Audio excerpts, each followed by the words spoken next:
अच्छा, तो आज हम डिस्कस करेंगे बिहेवियरल साइंसेस का lecture number 3, that is on the healthy patient. Healthy patients किसे कहते हैं? कॉमनली प्रेजेंट्स वो आपके साथ फॉर रूटीन इवैल्यूएशन प्रेजेंट होते हैं। Focus of visit is screening and prevention. जो हेल्दी पेशेंट्स हैं वो स्क्रीनिंग एंड प्रिवेंशन के लिए आते हैं। और क्राइटेरिया फॉर डिजीज़ स्क्रीनिंग क्या है कि disease has high burden of suffering, good screening tests, effective early interventions. ठीक है, तो these are the criteria for disease screening के disease has high burden of suffering, good screening tests चाहिए। ठीक है, it is for criteria for disease screening. और effective early intervention चाहिए कि आपके साथ डिजीज़ की स्क्रीनिंग हो सके। कार्डियोवैस्कुलर डिजीज़ में several major modifiable risk factors आते हैं। Screening and intervention, counselling recommended. ठीक है, तो कार्डियोवैस्कुलर डिजीज़ जो है, there are several major modifiable risk factors, screening and intervention, counselling is recommended. For example diet, obesity, physical inactivity, smoking. ठीक है, तो these are the factors that can lead to cardiovascular disease, hypertension, hyperlipidemia, diabetes। तो इनके लिए screening और interventions और counselling इसके लिए रिकमेंडेड है। फिर है ओबेसिटी। ओबेसिटी में हम बीएमआई देखते हैं, तो नॉर्मल पर्सन की बीएमआई आपके साथ 25 से कम होगी।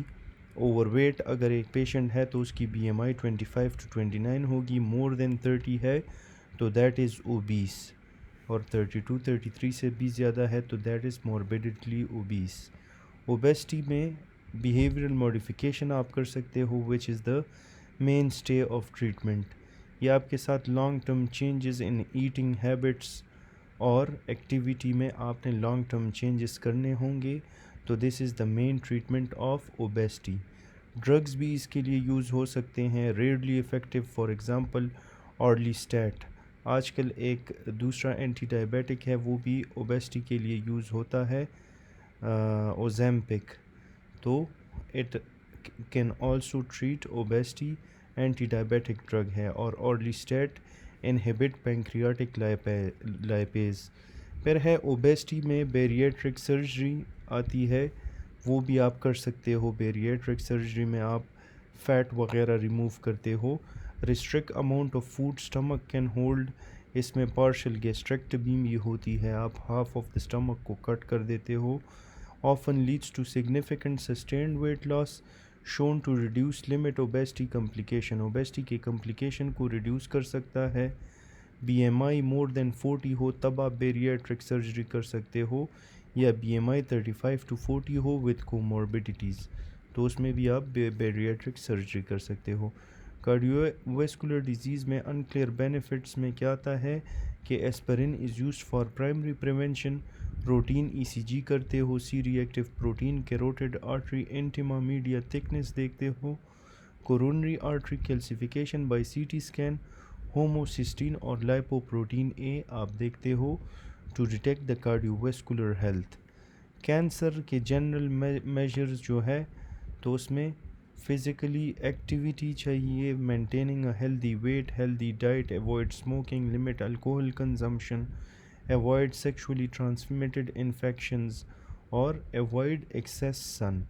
तो that can be in the preventive measures for preventing from cancer। Physical activity, maintaining healthy weight, healthy diet रखना है, स्मोकिंग अवॉइड करनी है, अल्कोहल को अवॉइड करना है, एसटीआईज़ को अवॉइड करना है और एक्सेसिव सन को आपने अवॉइड करना है। ओबेसिटी में excess weight associated with risk for many cancers, obesity के साथ रिस्क ऑफ मैनी कैंसर्स हो सकता है। Obesity estimated to cause 20% of all cancers, absence of excess body fat can decrease cancer risk. अगर excess body fat है तो इसमें cancer का रिस्क डिक्रीज़ हो सकता है। Oesophageal adenocarcinoma, colorectal, endometrial, ovarian, pancreatic, post menopausal breast cancer, तो ये different type of breast cancers हैं। तो ये इनका रिस्क पेशेंट को हो सकता है इफ़ ही इज़ ओबीज़। फिर है कैंसर की स्क्रीनिंग में ब्रेस्ट के लिए मेमोग्राम करते हैं, सर्विक्स के लिए पैप स्मीयर करते हैं, कोलोरेक्टल कैंसर के लिए हम कोलोनोस्कोपी या सिग्मोइडोस्कोपी करते हैं। फिर है इम्यूनाइजेशन में इन्फ्लुएंज़ा वैक्सीन आप देते हो, सारे एडल्ट्स को न्यूमोकोकस वैक्सीन देते हो।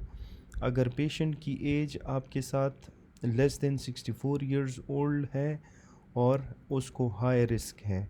अगर मोर देन 64 ऑल एडल्ट्स में आपने ये न्यूमोकोकस वैक्सीन देना होगा। फिर इम्यूनाइजेशन में वेरिसेला जूस्टर का वैक्सीन दे सकते हो, HPV का, टेटनस, डिफ्थीरिया, परटूसिस, DPT वाला, मेनिंजोकोकस और हेपेटाइटिस बी। तो ये सारे इम्यूनाइजेशन आप कर सकते हो। सेक्सुअली ट्रांसमिटेड इन्फेक्शंस में स्क्रीनिंग आप recommended for high risk patient जिसको क्लेमिडिया या गोनोरिया इन्फेक्शन हुआ हो। ऑफन एसिम्टोमेटिक होता है पेशेंट यूजुअली। विजाइनल स्वैब आप लेते हो, यूरिन सैंपल लेते हो फॉर क्लेमिडिया या गोनोरिया इन्फेक्शन, और इसके लिए जो आपके साथ डायग्नोस्टिक टेस्ट है that is nucleic acid amplification test, जिसे हम नैट कहते हैं। डिटेक्ट्स ऑर्गेनिज्म स्पेसिफिक DNA और RNA। ठीक है, तो ये आपके साथ डिटेक्ट करता है ऑर्गेनिज्म स्पेसिफिक DNA और RNA को। फिर hepatitis B, hepatitis C, HIV, syphilis. तो ये इन सारी की स्क्रीनिंग आपने करनी है फॉर हाई रिस्क। ये सारे हाई रिस्क पेशेंट्स हैं। साइकोसोशल स्क्रीनिंग में डिप्रेशन के लिए स्क्रीनिंग करनी होती है, सब्सटेंस यूज़ के लिए such as alcohol, tobacco, other drugs, और इंटीमेट पार्टनर वायलेंस, तो उसके लिए आपने साइकोसोशल स्क्रीनिंग करनी है। अच्छा, फिर है इंटीमेट पार्टनर वायलेंस में suggested by multiple recurrent injuries accident. अगर मल्टीपल रिकरेंट इंजरीज या एक्सीडेंट्स हो तो प्राइमरी कंसर्न इसमें सेफ्टी ऑफ द विक्टिम होना चाहिए। Provider should be supportive, may be a difficult topic of discussion, ask if the patient feel safe at home, ensure patient has a safe place in the emergency. और फिर इसमें है some stats have reporting requirements. Osteoporosis में all women जिनकी as more than 65 years है, younger women and main with risk factors, उसमें आपने osteoporosis के लिए स्क्रीनिंग करना है, और ये आप करते हो dual energy X-ray absorption DEXA scan से। फिर है abdominal aortic aneurysm vascular disease में आपने एब्डोमिनल एओर्टिक एनोरिज्म की स्क्रीनिंग करनी है। वन टाइम अल्ट्रासाउंड रिकमेंडेड होता है। मेल स्मोकर एज 65 टू 75 में आपको ये एब्डोमिनल एओर्टिक एनोरिज्म मिलेगा, तो उसके लिए आपने स्क्रीनिंग करनी है। फिर है जीरियाट्रिक्स। तो जीरियाट्रिक्स सिंड्रोम होता है group of common health problems among elderly, usually multifactorial है, it does not fit in single organ based categories, और इसकी एग्जांपल्स में कॉग्निटिव इम्पेयरमेंट आता है, वीकनेस, फैटीग या फॉल्स। तो ये आपके साथ हेल्थ प्रॉब्लम्स होते हैं ओल्ड एज पेशेंट्स में, उसको हम जीरियाट्रिक पेशेंट्स कहते हैं, और इस सिंड्रोम को हम जीरियाट्रिक सिंड्रोम कहेंगे। इफ़ कॉमन हेल्थ प्रॉब्लम्स होते हैं अमंग एल्डरली मल्टी फैक्टर्स की वजह से, do not fit in a single organ based category, तो that is your geriatric syndrome. Cognitive impairment, weakness, fatigue, falls. फिर है कॉम्प्रेसिव जीरियाट्रिक असेसमेंट, हम इसके लिए करते हैं जिसे हम CGI कहते हैं। तो इसमें फंक्शनल स्टेटस आप देखते हो पेशेंट का, फॉल रिस्क को असेस करते हो, कॉग्निशन लेवल, मूड को देखते हो, कॉग्निशन ऑफ द पेशेंट को देखते हो, polypharmacy, social support, financial concerns, goal of care को आपने देखना है, एडवांस केयर प्रेफरेंस। तो ये सारी चीज़ें आपके साथ आती हैं इन CGI, comprehensive geriatric assessment. Functional status, fall risk, cognition, mood, polypharmacy, social support, financial concerns, goal of care, advance care preferences. फिर है फंक्शनल स्टेटस में basic activities of daily living आते हैं, जिसे हम बैडल्स कहते हैं। ठीक है, basic activity of daily living. तो ये फंक्शनल स्टेटस में आपने बैडल को देखना है, बेसिक सेल्फ केयर टास्क्स। इसमें लोग देखते हैं instrumental activities of daily living को लोग फंक्शनल स्टेटस में देखते हैं, जिसे आइडल्स कहते हैं। इसमें task required to remain independent लोग चेक करते हैं। फिर है advance activities of daily living, जिसे AADLs कहते हैं, ठीक है। तो इसमें patient participate in family, social और वर्क रिलेटेड रोल्स। तो ये सारे फंक्शनल स्टेटस आपने इसमें देखने होंगे, ठीक है। ये हम जीरियाट्रिक सिंड्रोम की बात कर रहे हैं। तो जीरियाट्रिक पेशेंट में CGI असेसमेंट आप करते हो, उसके अलावा ये जीरियाट्रिक सिंड्रोम है। फिर आपने फंक्शनल स्टेटस में बैडल, आइडल और एडल ये चीज़ें देखनी हैं, ठीक है। Basic activity, instrumental activity, advance activity. फिर इसके बाद बैडल्स में basic activities of daily living में feeding, bathing, dressing, toileting, transferring, walking, ये सारी चीज़ें आती हैं। इंस्ट्रूमेंटल एक्टिविटीज़ में शॉपिंग फॉर ग्रोसरीज, ड्राइविंग और using public transportation, use of telephone, house work, home repair, preparing food, laundry, taking medications, managing finances, ये सारी चीज़ें आप देखते हो instrumental activities of daily living में। फॉल्स में 50% patient over 80 fall each year. Many risk factors होते हैं, प्रायर फॉल्स होते हैं वीकनेस की वजह से, बैलेंस प्रॉब्लम या किसी को आर्थराइटिस हो तो उसकी वजह से there is a risk of falls. या कोई पेशेंट CNS ड्रग्स ले रहा हो सच एज हिप्नोटिक्स में ज़ोलपीडेम, ज़ोलिप्लोन, इस्क ज़ोपिक्लोन, ठीक है। ये हिप्नोटिक ड्रग्स अगर पेशेंट ले रहा है, he is at the risk of falling. Benzodiazepine, alprazolam, clonazepam अगर ये ले रहा है तो the patient is at risk of fall. तो 50% of patient over 80 years. Risk factors में prior fall, weakness, balance problem, arthritis. और CNS ड्रग्स में हिप्नोटिक, ज़ोलपीडेम, ज़ोलिप्लोन, इज़ोपिक्लोन। और बेंजोडाइज़ेपिन्स में अल्प्राज़ोलाम, क्लोनाज़ेपाम, ये सारे आते हैं। फिर फॉल्स में बेस्ट प्रिवेंटिव मेजर जो है दैट इज़ एक्सरसाइज। वो आपको strengthening training, it is strength training, आपने अपनी स्ट्रेंथ बढ़ानी होती है। गेट और बैलेंस की ट्रेनिंग करवानी होती है। टाई ची is also a form of exercise. आपने सर्टन मेडिकेशंस को अवॉइड करना है। फॉल्स में होम सेफ्टी एवेल्यूएशन करनी है। स्टेयर हैंड रेल्स हैं या नहीं है, are there rails in the washroom, bathroom या नहीं, इम्प्रूव लाइटनिंग है या नहीं है, और नॉन स्लिप बाथ मैट्स तो नहीं है। तो ये सारे होम सेफ्टी एवेल्यूएशन आपने करनी है। फिर वॉकर्स या केन्स को आप यूज़ कर सकते हो, जो पेशेंट की मोबिलिटी में हेल्प दे सकता है। और it has also a little evidence of fall prevention. फिर है कॉग्निशन एंड मूड को देखना है जीरियाट्रिक पेशेंट में। तो कॉग्निशन में इंसिडेंस ऑफ डिमेंशिया आपके साथ एज के साथ ज़्यादा होती है। एज के साथ पेशेंट को डिमेंशिया ज़्यादा होनी लग जाती है। और कॉग्निशन प्रॉब्लम्स जो है वो दे आर ऑफन अनडायग्नोज्ड। मूड में depression is very common in Elder patient which is undiagnosed and it leads to impaired function, hospitalization. Then there is polypharmacy. Elderly patient often on multiple medications जो हैं that is called polypharmacy, often have multiple providers, उनके multiple providers होंगे। Review of meds important to prevent medication error। तो आपने सारे medications को review करना है। इट इज़ वेरी इंपॉर्टेंट कि आपसे कोई मेडिकेशन एरर ना हो जाए। फिर है सोशल एंड फाइनेंशियल सपोर्ट। तो you must have the patient must be provided with a strong social support associated with better outcomes. Elderly patients जो है they are often eligible for public financial support. Caregivers can develop depression और burnout. तो ये उनको आपने social और financial support भी देना है एल्डर पेशेंट को। गोल्स ऑफ केयर क्या होने चाहिए कि the goals of care should be full health and independence often not possible.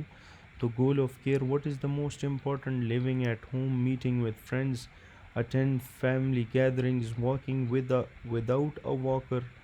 तो आपने पेशेंट के गोल ऑफ केयर पे बहुत ज़्यादा फोकस देना है, ठीक है, और उससे ये बात निकलवानी है कि what is important for him, what is less important for him.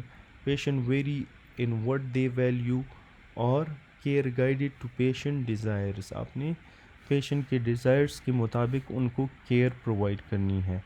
फिर है advance care preferences of health. If health deteriorates, तो उसमें प्रेफरेंसेस क्या होनी चाहिए पेशेंट की, जीरियाट्रिक पेशेंट्स की, तो specially if patient can not make decisions. फिर है पीडियाट्रिक्स में हम पढ़ेंगे अबाउट लेबर.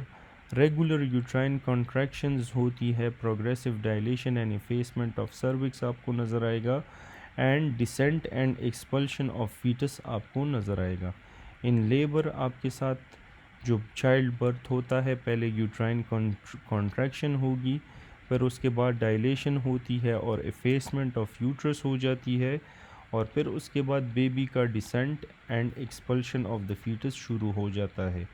तो this is a baby, amniotic fluid नज़र आ रहा है, this is cervix and vagina, and this is fully dilated cervix when the baby descent or is expelled. फिर है लेबर के डिफरेंट स्टेजेस. इसमें स्टेज 1 में onset until cervix dilated till 10 centimetre. तो ये आपने याद रखना है कि अगर सर्विक्स अब टिल 10 सेंटीमीटर डायलेट हो गया, दिस इज स्टेज 1. फिर इसमें आपके साथ अर्ली लेबर फेज़ आता है, एक्टिव लेबर फेज़ आता है और ट्रांजिशनल फेज़ आता है. अर्ली लेबर फेज़ में आपके साथ ऑनसेट होता है until cervix is dilated to 3 centimetre. तो अगर 3 सेंटीमीटर तक डायलेट हो जाए, that is your early labour phase. अगर 3 centimetre until cervix dilated to 7 centimetre, 3 centimetre से 7 सेंटीमीटर तक ये आपके साथ डायलेट होता है, तो this is in your active labour phase.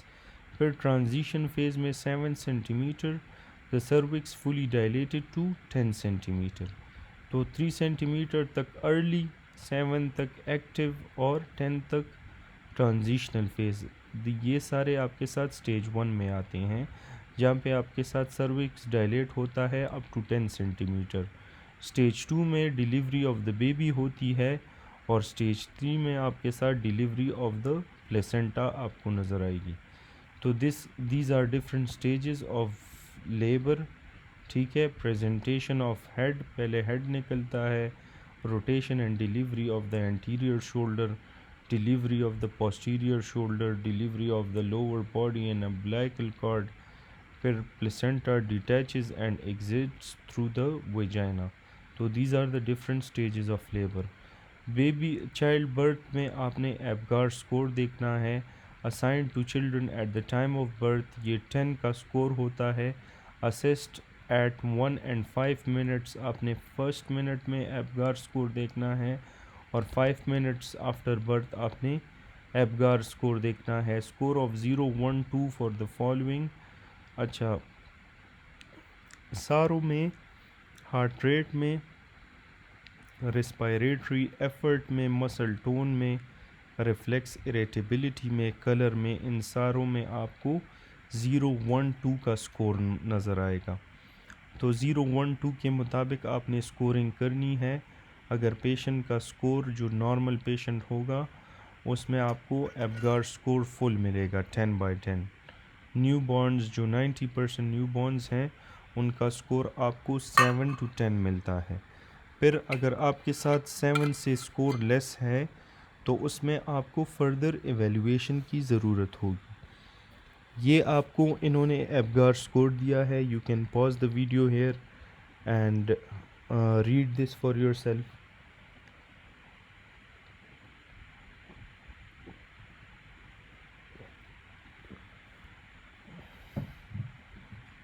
अच्छा, तो Apgar evaluation of newborn infant आप किस तरह करते हो? Heart rate, respiratory effort, muscle tone, limp, reflex और कलर, ये सारी चीज़ें आप देखते हो। अगर ये एब्सेंट या नो रिस्पॉन्स होगा, ज़ीरो स्कोर होगा। फिर सर्टन वैल्यूज़ है, ठीक है। अगर इरेगुलर है और आपके साथ सम फ्लेक्शन है, ग्रिमिस है, बॉडी पिंक, एक्सट्रीमिटीज़ ब्लू और हार्ट रेट बिलो 100, तो this is 1 and this is your score number 2, score 2। तो लो एब्गार स्कोर अगर आपको एक बेबी में मिला, तो इसका आउटकम क्या हो सकता है कि the baby might be suffering from cerebral palsy. Most infant with low scores will not develop CP. Risk higher with low scores. Most infant with low scores will not develop cerebral palsy, लेकिन आपके साथ लो scores के साथ इसका risk higher भी हो सकता है। 1 मिनट एब्गार स्कोर में 0 to 3 मिला तो does not predict any outcome, आपने वेट करना होगा। अगर 5 मिनट में आपको 0 to 3 एब्गार स्कोर मिला तो there is increase risk of neurological damage. Cerebral palsy is a permanent central motor dysfunction. ये अफेक्ट करता है मसल टोन को, पॉस्चर को, मूवमेंट को। नॉन प्रोग्रेसिव इन नेचर है, प्रेजेंट होता है at birth and remains caused by damage to fetal or newborn brain. अगर fetal या newborn के brain को कोई damage हुआ तो it can cause cerebral palsy and it can be caused by asphyxia at time of labor and there is a lack of oxygen to the brain. Normal growth में usually आपके साथ occur होता है in predictable course। ये influence होता है by nutrition and health और key metrics monitored by pediatrician, जिसमें वेट देखते हैं, height, head circumference. Normal growth में you always look at the weight, height and head circumference of a baby और आपने न्यूट्रिशनल स्टेटस देखना होगा। Apart from that compare to norms for age group, इसको compare करना है कि वो अपने एज ग्रुप के मुताबिक है, यानी often reported as percentile, 10th percentile में है, 50th में है कि 99th में है। तो this is a growth chart for height, weight and head circumference. तो इसको आप पॉज करके स्टडी कर सकते हो। फिर इसके बाद है न्यू बॉर्न वेट। तो full term babies lose weight after birth, वो आपके साथ आफ्टर बर्थ वेट लूज़ करते हैं। Up to 10% of birth weight occurs in the first few days of life, usually regained by 10 to 14 days। और infant double birth weight by 4 months, 4 months पे उनका wait double हो जाता है। Triple होता है by 1 year। children gain 4.5 lbs per year from 2 to puberty। Linear growth में non linear with spurts and slowing आपको नज़र आएगी। Average length at birth 20 inches होता है। इन्फेंट जो है वो 10 inches during the first year आपके साथ ग्रो होगा। Children reach half adult height by 24 to 30 months. Children आपके साथ ग्रो होते हैं 2 inches per year, ages 2 to puberty। Per normal deceleration of height velocity before puberty is followed by growth spurt। Linear growth में most common cause of short stature after age 2 is constitutional growth delay। अगर हो तो ये short stature cause करवा सकता है या कोई familial short stature हो। Both variants of normal constitutional delay of growth and puberty में आपको late adolescent growth spurt मिलेगा, delayed puberty मिलेगी और एडल्ट हाइट ऑफन आपको नॉर्मल मिलेगा। पैथोलॉजिक शॉर्ट स्ट्रेचर अगर हो तो उसमें you will get pulmonary symptoms, ये आपको सिस्टिक फाइब्रोसिस में मिल सकता है। डेवलपमेंटल डिले या learning disabilities such as Down syndrome में आपको पैथोलॉजिक शॉर्ट स्ट्रेचर मिल सकता है। वेब नेक्ड वाइड चेस्ट जो कि आपको टर्नर सिंड्रोम में मिलता है। You can see pathological short stature या शॉर्ट लिम्स हो कंपेयर्ड टू टॉर्सो, जिसे हम एकॉन्ड्रोप्लेजिया कहते हैं। तो उसमें भी आपको ये भी आपको पैथोलॉजिक शॉर्ट स्ट्रेचर में मिलेगा। हेड ग्रोथ जो है it reflects the growth of the brain. अगर स्मॉल हेड हो, माइक्रोसेफेली हो, तो इसके मैनी कॉजेज़ हैं। Occurs with dysmorphism in genetic disorders, जिसमें आपको एबनॉर्मल फेशियल और लिम्ब फीचर्स मिलेंगे। ये आपको डाउन सिंड्रोम, एंजलमैन सिंड्रोम और विलियम्स सिंड्रोम में मिल सकता है। एंजलमैन में आपको इम्प्रिंटेड जीन डिसऑर्डर मिलता है और विलियम्स में there is deletion on chromosome 7। Down syndrome में birth weight, length and head circumference आप देखते हो। Usually it remains low until puberty. Developmental milestone में you check for motor, language and social skill for various ages. अगर कोई developmental delay होगा तो the child will have failure to reach the milestones. इसके reversible causes भी हो सकते हैं, सच एज़ हेयरिंग लॉस की वजह से या लेड पॉइजनिंग की वजह से। और ये आपके साथ डिस्मॉर्फिक फीचर्स के साथ ऑकर होता है। On the face, limbs and other abnormalities आपको नज़र आएंगी। और ये आपको डाउन सिंड्रोम और फ्रेजाइल एक्स में भी ये चीज़ें डिस्मॉर्फिक फीचर्स आपको इसमें मिलेगी। फिर this is a table for all of the gross fine movement, social, hearing and speech और रेड फ्लैग्स जो है और डिफरेंट मंथ्स है। तो if you want to read this, आप इसको पॉज करके यहाँ से रीड कर सकते हो। फिर स्क्रीनिंग में आपने hearing, vision, iron deficiency, lead poisoning, oral health, tobacco, alcohol, substance use, depression और पुअर्टी, इन सारी चीज़ों की आपने प्रॉपर तरीके से सेलेक्ट, स्क्रीनिंग मेजर और फिर उसको स्क्रीन करना है। Iron deficiency up to 9% toddlers में आपको आयरन डिफिशिएंसी मिलेगी। कॉमनली कॉज होता है by insufficient dietary iron intake, अगर डाइटरी आयरन आप प्रॉपरली नहीं ले रहे हैं। अदर कॉजेज़ में ड्यूडेनल एब्जॉर्प्शन की वजह से भी हो सकता है, क्योंकि ड्यूडेनम आपके साथ आयरन की एब्जॉर्प्शन करता है। ये आपको सीलियक और क्रॉन्स डिजीज़ में भी मिल सकती है। फिर है CRAFFT screening. CRAFFT screening substance use screen for children, जिसमें सी क्राफ्ट में C for car. Have you ever ridden in a car driven by someone who has been using alcohol or drugs? अच्छा, just give me a second.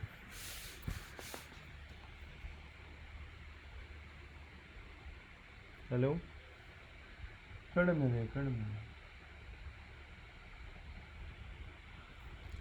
अच्छा, तो फिर इसके बाद आपके साथ क्राफ्ट स्क्रीनिंग आती है। उसमें substance use screen for children में कार में have you ever ridden in a car driven by someone who had been using alcohol और drugs? Relax, do you ever use alcohol और ड्रग्स टू रिलैक्स? ये सारी craft screening है। ये questions आपने patient से करने हैं। Alone, do you ever use alcohol और drugs while alone? Forget, do you ever forget things you did while using alcohol or drugs? Friends, do your family or friends ever tell you that you should cut down on your drinking or drug use? Trouble, have you ever gotten into trouble with while you were using alcohol or drugs? तो अगर score आपके साथ 2 और more than 2 हो गया तो there is high risk adverse outcome. अच्छा, before moving on, I'm making all these videos for you guys. तो आपके सिर्फ 5 to 10 seconds लगेंगे। Please do subscribe to this channel and give me your support, I will really appreciate it. फिर है car injuries में newborns में आपको rear facing car seats मिलेंगी। टॉडलर्स, यंग चिल्ड्रन में फॉरवर्ड फेसिंग कार सीट्स मिलती है। ये कार इंजरीज़ के डिफरेंट टाइप्स हैं। Older children more than 12 years, booster seat with seat belts आपको मिलेंगे और airbags dangerous in less than 12 years front seat में। पुअर्टी में screen for lack of basic needs आपने करनी है, सच एज़ फूड, हाउसिंग और हीट। इसके लिए आपने प्रॉपर स्क्रीनिंग करनी है। Providers can link families with community services, आप फैमिलीज़ को कम्युनिटी सर्विसेज के साथ भी लिंक कर सकते हो। इंजरीज़ में unintentional injuries which are the leading cause of death often predictable and preventable हो सकते हैं। कार इंजरीज़ में कार सीट्स और सीट बेल्ट्स वाली इंजरीज़ आपको मिलेंगी, फायर आर्म गन्स वाली इंजरीज़ आपको मिल सकती है, गन अवॉइडेंस करनी है, most effective means of prevention, safe handling and storage of fire arm, इसके रिगार्डिंग आपने पेशेंट को गाइड करना है। और उसके अलावा बाईसाइकिल इंजरीज़ आपको मिल सकती है, हेड इंजरीज़ जिसमें हो सकती है, and prevention with bicycle helmets. फिर है एंटीसिपेटरी गाइडेंस, तो it is given by provider to the parents, varies by children age, expected growth and development, और सेफ्टी रिमाइंडर्स आपने इसमें देने हैं। तो it is given by provider to the parents और चिल्ड्रन के एज के मुताबिक ये आपके साथ वेरी करता है। एक्सपेक्टेड ग्रोथ एंड डेवलपमेंट आपको इसमें आपने उस चीज़ के बारे में पेशेंट के पेरेंट्स को बताना है। This is called anticipatory guidance, guidance देनी है और सेफ्टी रिमाइंडर्स। तो दीज आर डिफरेंट इम्यूनाइजेशन। आप इसको पॉज करके if you want to read this go through this table. फिर है प्यूबर्टी, तो transition to sexual maturity is called puberty. Two major physiological events आपको मिलते हैं, गोनेडार्की और adrenarche. Gonadarche is the activation of gonads by the pituitary gland, जो कि follicle stimulating hormone और ल्यूटिनाइजिंग हार्मोन की हेल्प से आपके साथ एक्टिवेशन ऑफ गोनेड्स होती है by the pituitary gland, that is called gonadarche. फिर है एड्रेनार्की, इज़ अगर आपके साथ androgens from the adrenal gland ज़्यादा निकलने शुरू हो जाए, इंक्रीज़ हो जाए, तो that is called adrenarche. There is increase androgens from adrenal glands. फिर है प्यूबर्टी में thelarche, which is development of breast oestradiol action on the breast tissue. फिर है menarche, is your first menses cycle. Spermarche is your first sperm production often followed by nocturnal emesis. फिर है pubarche में there is development of pubic hair primarily due to androgens from the adrenal gland. Tanner staging आपने याद रखनी है, इसमें 1 to 5 staging होती है। Assign stage number to pubertal development, और सेपरेट स्टेजेस होते हैं मेल जेनिटल या female breast pubic hair. Stage 1 को हम प्री प्यूबर्टल कहते हैं और लास्ट स्टेज को एडल्ट सेक्सुअल कैरेक्टरिस्टिक्स कहते हैं, usually occur by the age of 15।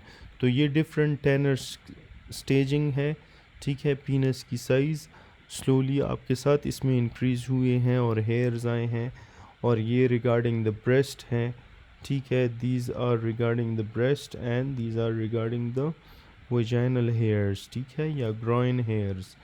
फिर है प्रिकॉशियस प्यूबर्टी, जब आपके साथ अर्ली एज पे यूजुअली 8 to 9 ईयर्स ओल्ड में एक्सेस एंड्रोजेंस आपको मिले इन बॉयज़ या एस्ट्रोजन इन गर्ल्स आपको मिलेगी, तो इट विल कॉज प्यूबर्टी। जो टाइम से पहले प्यूबर्टी हो जाती है, that is called precocious puberty. Boys में it leads to congenital adrenal hyperplasia. Delayed puberty में no evidence of puberty by the age of 12 to 14 years. अगर कोई भी साइन नहीं हो of puberty, that is called delayed puberty. इसमें constitutional delay of growth and puberty इसकी वजह से भी हो सकता है। This is the most common cause, तो ये आपने याद रखना है। अंडर प्रोडक्शन ऑफ एंड्रोजेंस और एस्ट्रोजेंस की वजह से डिलेड प्यूबर्टी हो सकता है। हाइपोगोनेडिज्म, जो कि आपको टर्नर और क्लाइनफिल्टर सिंड्रोम में मिलता है, तो it can cause delayed puberty. और कैलमैन सिंड्रोम, जिसमें पेशेंट में GnRH डिफिशेंसी होती है and loss of sense of smell, वो उसमें एनोस्मिया आपको मिलती है। तो these are the causes of delayed puberty. इसमें constitutional delay of growth and puberty, under production of androgen और एस्ट्रोजन, हाइपोगोनेडिज्म, टर्नल क्लाइनफिल्टर और कैलमैन सिंड्रोम। तो this was the last slide. Hope you liked the videos. Thanks for watching, and please do subscribe to this channel. See you in the next video, inshallah.